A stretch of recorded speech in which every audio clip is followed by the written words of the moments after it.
ఇర్మియా భక్తుడి ద్వారా దేవుడు మాట్లాడుతున్న మాట ఏంటి అని అంటే, ఇర్మియా కాలంలో ఇజ్రాయేలు ప్రజలు దేవునికి చాలా వ్యతిరేకంగా ఉన్నారు, పాపములో పడ్డారు, పాపము చేత వారు పట్టబడ్డారు, దేవునికి వ్యతిరేకులైపోయారు, దేవుణ్ణి తిరస్కరించారు, దేవుణ్ణి పూర్తిగా పక్కన పెట్టేశారు, దేవుణ్ణి మరిచిపోయినట్లుగా వారు మదించారు. చాలా దారుణంగా జీవించినందుకు దేవుడు ఏం చేశాడు అని అంటే, వాళ్ళ యొక్క కార్యాలు ఆగిపోయేటట్లుగా చేశాడు.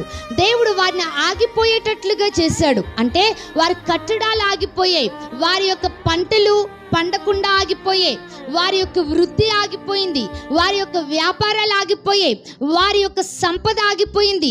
ఇలా చూసుకుంటూ పోతే అన్నీ వారి జీవితంలో ఆగిపోయాయి. అయితే ఈ వాక్యం వింటున్న ప్రియమైన సహోదరి సహోదరుడా, ఎప్పుడైతే వారు దేవుని తట్టు తిరిగారో వారి గురించి దేవుడు అంటున్నారు, వారు ప్రార్థించుచుండగా నేను మరలా వారిని నడిపిస్తాను. దేవునికి స్తోత్రం, హల్లెలూయా.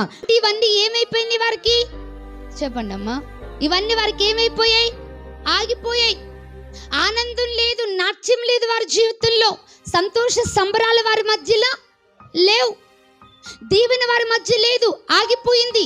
ఎందుకు ఆగిపోయింది అంటే, వారు జీవిస్తున్న దేవునికి వ్యతిరేకమైన జీవితాన్ని